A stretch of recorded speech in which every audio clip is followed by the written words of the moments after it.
Bon, on va cadrer comme ça. Bonjour à tous. Fred, t'as donné 2 chevaux, ils sont à l'arrivée hier? Eh oui, Bagala 4e et Zéolakis. Hein. J'ai des bons réflexes à Compiègne chaque fois. Dès que j'aimerais que tous les quintés de place courent à Compiègne. Mais je ne cesse de le dire, hein. Ça fait 10 ans et ça enclenche chez personne. La pulpe, elle a toujours pas bougé. Après, tu mettais le 5 qui est toujours à l'arrivée, toujours sur le podium, et tu as le 3+. Bon, je reviendrai sur ça tout à l'heure. Alors, si vous ne voulez pas écouter mes problèmes de santé, je vous demanderai d'avancer la vidéo. Hein, voilà. Mais je vais peut-être sauver quelqu'un grâce à mon parcours. Voilà. Alors, je peux vous dire une chose, cette société tend vers la médiocrité, tend vers l'argent, il n'y a plus d'humain. Voilà. Si vous n'êtes pas éveillé, si vous n'écoutez pas quelques éveilleurs sur YouTube, évidemment, il faut écouter aussi des fous furieux. Hein. C'est juste pour avoir un autre état d'esprit, un autre regard sur le monde. Si vous ne faites pas ce travail, vous êtes des moutons et vous irez à l'abattoir. Là, ce que je suis en train de vous dire, j'ai 100% raison. Fred, pourquoi tu nous racontes ça? Maintenant, je vais vous expliquer. Vous savez que j'ai des problèmes urologiques. Voilà, la leptospirose, on oublie. Hein. Alors, je ne sais pas s'il y a une relation entre les deux. Parce que personne n'est capable d'expliquer quoi que ce soit. Hein, dans cette société qui tend vers la médiocrité. J'ai des problèmes urologiques. Bon, je viens enfin d'apprendre, lors de mon rendez-vous de hier, que je n'avais pas d'infection urinaire. Déjà, bonne nouvelle. Bon, maintenant, qu'est-ce qui se passe? Ben, c'est très simple. Hein. Il n'y a rien à... Voilà, c'est un problème d'hommes hein, qui arrive à des millions d'hommes partout dans le monde. Et voilà, bon, mais j'ai une prostate qui est un peu grosse et qui empêche le bon écoulement de l'urine à travers l'urètre. Voilà. Et alors là, écoutez-moi bien ce qui se passe. 99%, bon allez, entre 90% et 100% des urologues, ils vous parlent de 2 opérations conventionnelles et classiques. Aux séquelles importantes. Ah bon Fred, c'est quoi? Alors moi j'étais surpris, hein, la première fois, vous vous rappelez, ça s'était mal placé à la première clinique, je suis parti, hein, avec l'autre abruti qui se foutait de ma gueule pendant un quart d'heure, je suis parti. Lui aussi m'avait parlé que de ces 2 opérations classiques et conventionnelles aux séquelles importantes.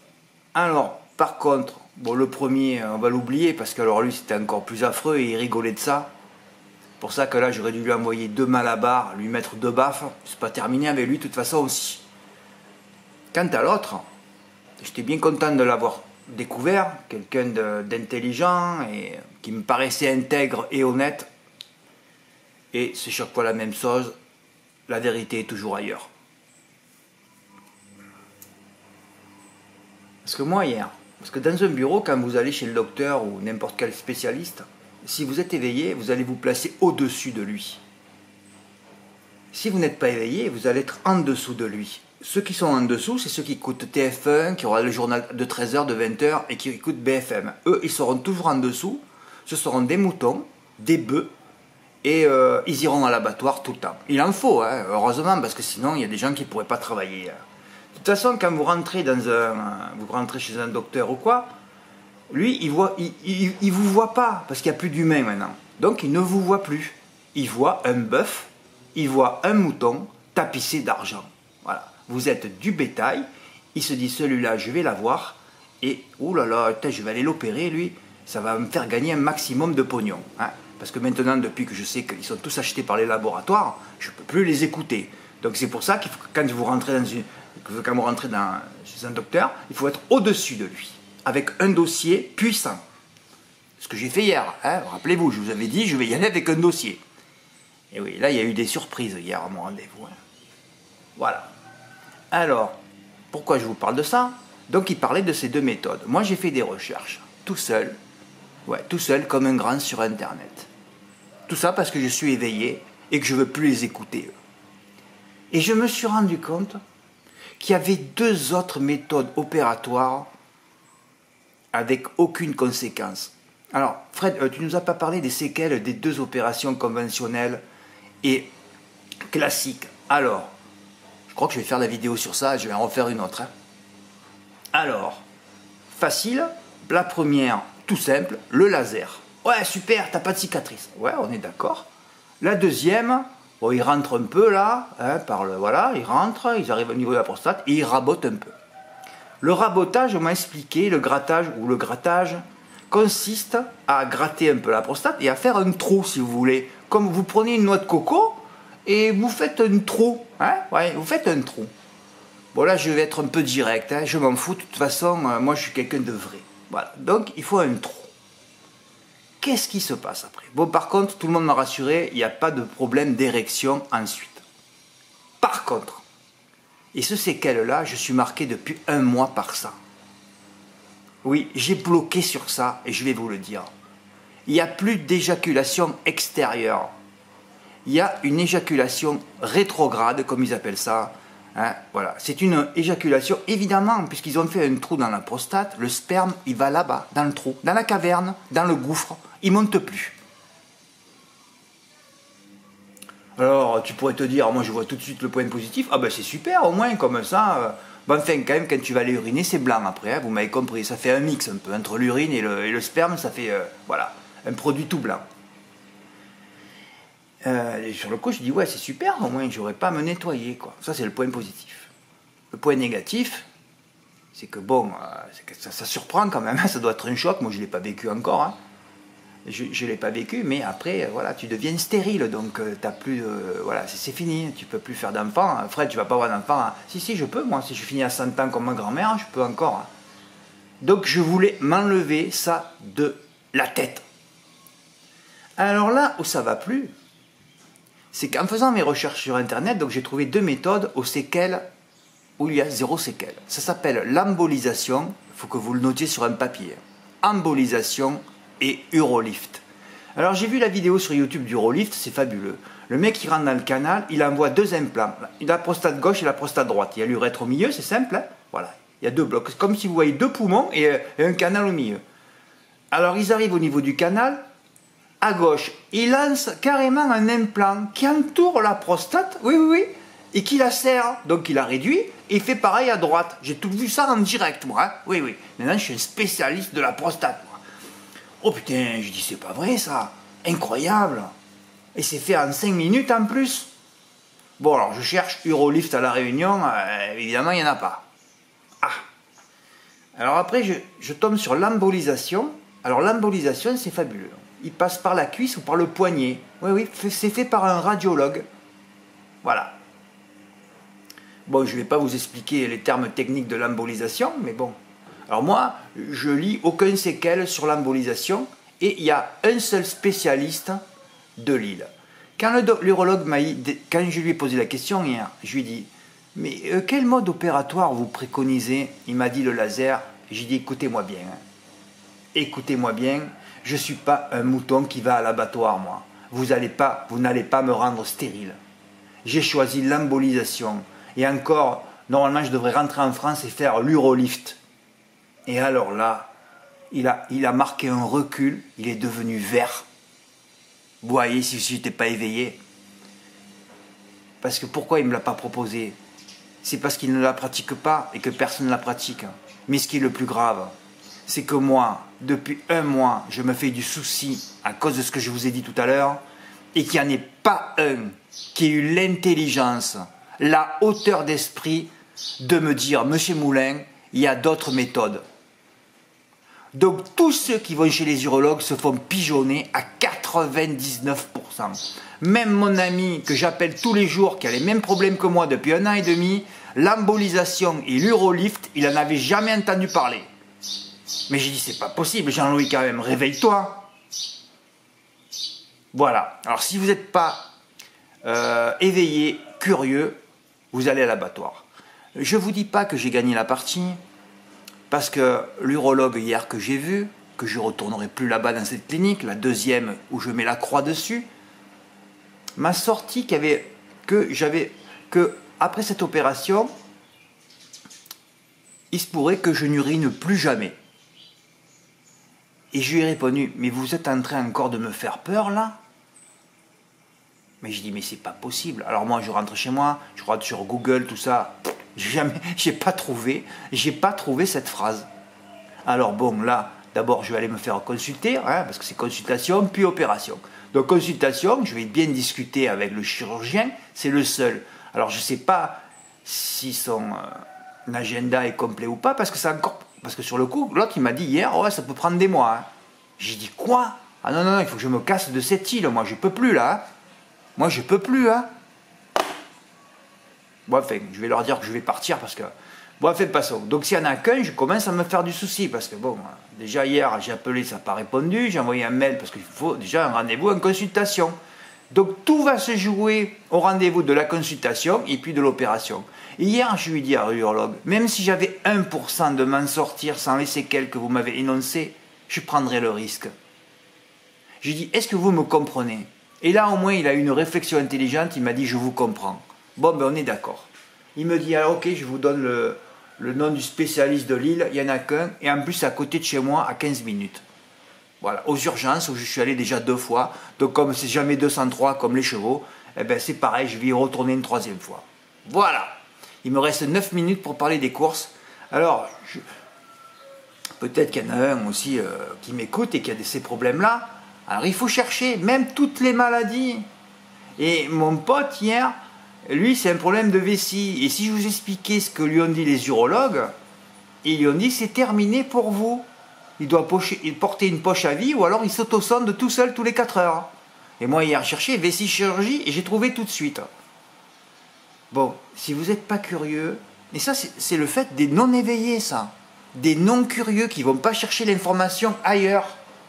C'est pour ça que je vous ai mis une liste d'éveilleurs la dernière fois. J'espère que vous avez commencé à les écouter, quoi, parce que sinon, vous allez finir à l'abattoir. Hein. Voilà. Mais moi, je ne dis pas que j'ai gagné. Hein. Je dis que j'ai trouvé une solution alternative qui me permet déjà de ne plus penser à ce qui peut se passer après. Hein. Mais c'est pas gagné. Mais je ne mourrai pas de toute façon, hein, quoi qu'il arrive. Allez, on passe au débrief. Voilà, alors j'espère que si j'ai sauvé déjà une personne, ça serait bien. Hein. Je ne suis pas obligé de vous raconter tout ça. Hein. Voilà, même là, au moins, c'est pour faire avancer les choses. Hein. Arrivé 18, 5, 15, 11. Une nouvelle fois, il ne fallait pas dépasser la corde 10. Ah oui, tu as écrit 2 fois une nouvelle fois. Bon, c'est pas grave. Une nouvelle fois, les cordes 1, 2, 3 à l'arrivée. Je m'en ai compte que j'avais proposé, je ne sais pas si je vais le faire, de faire une grosse cagnotte et de faire plusieurs 3+, lors de chaque NT. Ça serait rigolo de faire ça. Hein. D'ailleurs, je ne vois même pas pourquoi je ne le fais pas, parce que sinon on frappe, mais il me faudrait une énorme. Et là, il faudrait le faire tous les jours. Mais que sur les parcours à cordes que j'ai discernés. Voilà, avec d'autres méthodes, et j'aimerais bien qu'il y ait d'autres abonnés qui me proposent aussi des 3+. Parce que si vous ne participez pas, moi je ne peux pas faire tout seul. Hein. On pourrait faire 2 ou 3+ tous les jours, comme ça on n'a rien à calculer. Hein. Voilà. Lors du dernier quintet disputé sur le parcours, je vous aide bien quand même. Hein. Le 12 juin, les 5 premières places furent prises par les 5 cordes intérieures, comme vous allez le voir quand vous cliquerez sur la 4e place de Bagala, baissée d'1 livre. Voilà, 4e, spécialiste du parcours et de la piste, Zéolakis est à retenir 5e. Moi je ne donne pas des chevaux premier, second du turf, hein. Surtout que Soumillon, lui... Fred, pourquoi tu l'as mis? Je sais pas, Fred. Je suis fatigué, je fais n'importe quoi. C'est des interdits, ça. Soumis favori, c'est interdit. Regarde, moi je propose Bagala, 12e du turf, et Zéolakis, 7e du turf. Là, oh, je vais chercher ailleurs, je suis éveillé, je suis curieux, je vais chercher autre chose. Enfin, là, sauf qu'à Compiègne, il n'y a rien à chercher. Hein. Tu prends le tableau, là, et tu regardes qui a la meilleure réussite, voilà. C'était Zéolakis. Moi, je regarde un peu ça là, ça me plaisait pas trop. Mais sinon, il y en a 4 là. Bagala, Zéolakis, Stefanelli, comme par hasard. Et Avenue Montaigne. T'en as déjà 4. Ouais, oui. J'adore Compiègne, ce n'est jamais loin chaque fois. L'autre jour, j'avais les 2 premiers dans l'ordre avec Iken. Hein. Et j'avais pas vu que Marzouk portait les œillères. Hein. Tu le mets en 4, tu avais le quintet dans l'ordre. Hein. Ouais, c'est mon hippodrome préféré et de loin en plat. J'espère que vous allez marquer tout ça sur votre répertoire. C'est très très important ça. Mais ça fait 10 ans que je le répète, 10 ans qu'il n'y a aucun ticket que je reçois. Donc il y a un problème d'intelligence et d'éveil chez vous là. C'est pas possible. Car c'est souvent une affaire de spécialistes de la piste. Ça c'est une vidéo que je devrais mettre en privé. C'est vrai que je devais les mettre en privé, Fred. Je reviens là-dessus là. Ouais, mais attends que tous mes problèmes soient réglés, on va passer à autre chose. Non, ou alors je pourrais faire des vidéos sur les cours. en privé, parce que... Mais si je l'ai mis en privé, moi, je ne vais pas passer 2 heures sur une vidéo entre l'enregistrer et l'uploader pour 3 vues. Eh oui, c'est compliqué le truc, hein. Ouais, d'ailleurs, tu pourrais le faire, Fred, sur une autre vidéo. Car c'est souvent une affaire de spécialiste, 4 sur 5 dans le tableau expérience sur le parcours. Vous vous rendez compte, le débrief que je vous fais, je vous fais tout pour que vous en touchiez un, mais bon, il n'y a rien qui est noté, quoi. Et oui, c'est vrai, j'avais prévu de faire 15, 11, X5, X. Ça s'est joué, et puis je ne l'ai pas fait suite à la description de Java de Folio, que j'avais joué placé, hein. Ouais, j'ai mis 23 €, j'avais calculé, ça fera 78, et puis puis elle a été disqualifiée pour empiètement. Là, tu te dis, Fred, mais t'es noir, mais t'es plus que noir, là. Je sais même pas, t'es noir ébène, là. Mais d'un côté, je suis content de la part, parce que si je l'aurais fait sur PMI.fr, il ne faut pas jouer le mardi sur PMI.fr. Hier, si j'avais été encore plus content quand je suis sorti de la clinique, parce que je suis sorti énervé, comme l'autre, il ne m'avait pas parlé du mode opératoire que j'avais choisi, et je ne suis pas allé le faire, le 3+. Et j'ai vu un PMU, je me suis arrêté, je dis, oh Fred, coupe ton jeu. Coupe ton jeu. Quand tu coupes ton jeu, t'es scié et t'es découpé aussi. Hein. J'avais prévu de faire 15, 11, X5, parce que c'est pas plus simple hier. Hein. 15, 11 et le 5 qui avait que des... toujours sur le podium. Donc voilà, c'était bien. Hein. Voilà, ce matin après mon rendez-vous, je suis allé faire un 4+, toujours perdant, hein, le 4+, mais bon, vous allez voir que Mathieu, lui, l'a touché. 15, 11, X5, 6, j'ai rajouté le 5, il n'est jamais sorti du podium, trop facile, ce beau 3+, quand aussi c'était une erreur avec Soumillon qui détruit beaucoup de favoris. D'ailleurs, vous pouvez cliquer et vous verrez. J'ai raté une belle somme, mais j'aurais marronné vu les rapports sur PMU.fr, le mardi, c'est de toute façon interdit de jouer en online, encore un conseil, hein. Voilà. Tout ce que je ne fais pas rentre, comme le Big 5, et tout ce que je ne fais ne rentre pas. Et c'est des grosses sommes chaque fois. Hier, j'aurais été content. Même fait, de toute façon, il a fait 800 € dans le désordre. Avec les bonus, tu prenais 500, 600. Je pensais que j'allais recevoir le 11, 15, X5. Hein. Ben non. C'est ça de découper ces jeux. Bon, je n'ai pas perdu. Hein. Voilà, vous voyez, mon jeu était là. 15, 11, X5. Et j'ai rajouté le 6. Le 7, c'est parce que j'ai demandé à un réunionnais, j'ai dit, hey, donne-moi un cheval de complément au hasard. Il me dit le 7. Bon. Et là, je vois cagnotte 3 millions. Là, j'en peux plus. Là. Voilà, je te dis, cette société tend vers la médiocrité, tu ne peux pas t'en sortir. Hein. Et l'autre abruti au PMU, pas capable de me dire, j'avais appelé jeudi dernier, hein, qu'il y avait une cagnotte dimanche dernier. Hein. Voilà, on l'a détruite la cagnotte. Puis un autre le jour de l'arc, j'aurais alors gardé la cagnotte. Non, mais on ne va pas se laisser avoir là. On a du temps. On va peut-être rajouter au pot. S'il y en a qui veulent rajouter au pot, on refait une cagnotte pour l'arc. Hein. À 3 millions, ça mérite. Bon, on verra ça. On n'est pas pressé. Hein. Alors, Z5 désordre 25% pour Mathieu D qui a opportunément rajouté les numéros 5 et 10 en base. Et oui, le 5 il a vu et puis il a rajouté le 10. Bravo Mathieu. Hein. Et il a vu dans l'expérience sur le parcours. Alors, c'est quand même bizarre, je ne m'arrête pas de dire que sur les parcours à cordes, il faut faire 1, 2, 3. Mais c'est fabuleux d'être endormi. Mais le problème, c'est que quand vous appréhendez une course de plat, je vous ai donné trop de critères de sélection, donc après, il faut choisir les bons, quoi. Alors qu'il n'y a pas à chercher, quoi. Tu fais les cordes 1, 2, 3 sur les parcours à cordes. Et on les connaît, hein. Bon, il ne me reste plus que 2 minutes 20, alors je vais aller vite. Oh, de toute façon, j'ai terminé, hein.